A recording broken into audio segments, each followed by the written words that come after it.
సింపుల్గా చేసుకునే బెండకాయ కూర. దీనికి ఒక పావు కిలో బెండకాయలు బాగా క్లీన్ చేసుకుని ఈ విధంగా ముక్కలు కట్ చేసుకోవాలి. ఒక టమాటా అది కూడా క్లీన్ చేసుకుని ఈ విధంగా చిన్న ముక్కలు కట్ చేసుకోవాలి. ఒక 2 పచ్చిమిరపకాయలు ఇవి కూడా చిన్నగా ముక్కలు కట్ చేసుకోవాలి. ముందరగా కూరకు ముందర పోపు వేసుకోవాలి. పోపుకి 2 స్పూన్లు ఆయిల్, ఇందులో 1 స్పూన్ మినపప్పు, హాఫ్ స్పూన్ శనగపప్పు,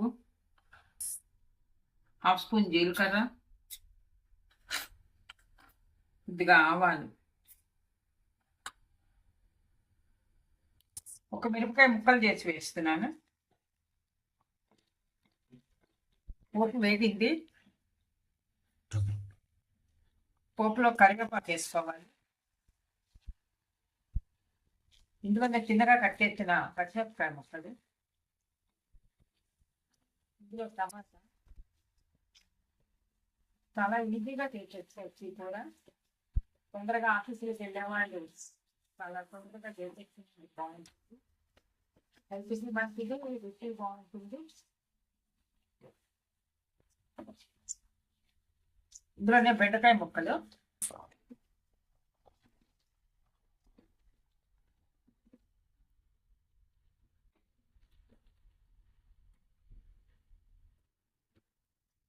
కూరకి సరిపడా ఉప్పు,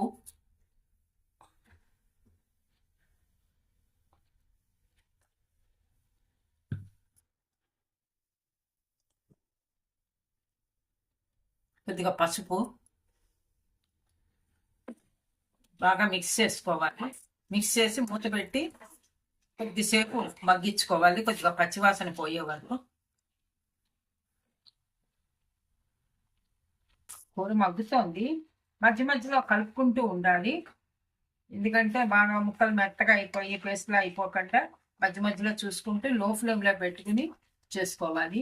ఇదే మా వీడియోలు ఫస్ట్ టైం చూసే వాళ్ళు అయితే సబ్స్క్రైబ్ చేయండి. సబ్స్క్రైబ్ చేస్తే కనుక మీకు కూడా నోటిఫికేషన్లు అవి వస్తూ ఉంటాయి, కొత్త కొత్త వీడియోలు అన్నీ వస్తూ ఉంటాయి. ఇలా కలుపుకుంటూ మూత పెట్టి మళ్ళీ లో ఫ్లేమ్లో మాత్రం పెట్టుకోవాలి. మరీ హై ఫ్లేమ్లో పెడితే మాడిపోతుంది.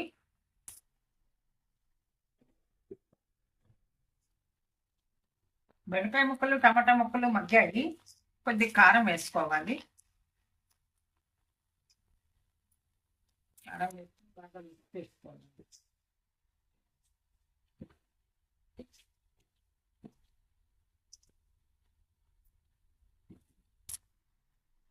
ఇందులో పైన చిన్నగా కట్ చేస్తేనే కొత్తిమీర,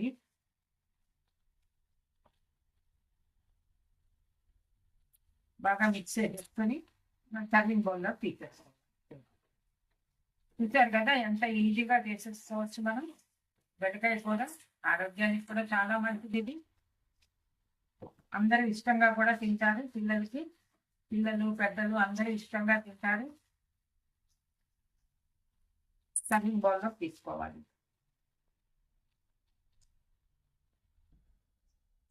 బెండకాయ టమాటా కాంబినేషన్తో కూర రెడీ అయింది. ఎప్పుడు ఒకే రకంగా కాకుండా ఇలా పోపులో వేసుకుంటే మనం చాలా ఈజీగా చేసేసుకోవచ్చు, రుచిగా కూడా ఉంటుంది. మీరు కూడా ట్రై చేసి చూడండి. వీడియో నచ్చితే లైక్ చేయండి, షేర్ చేయండి, సబ్స్క్రైబ్ చేయండి. Thank you for watching.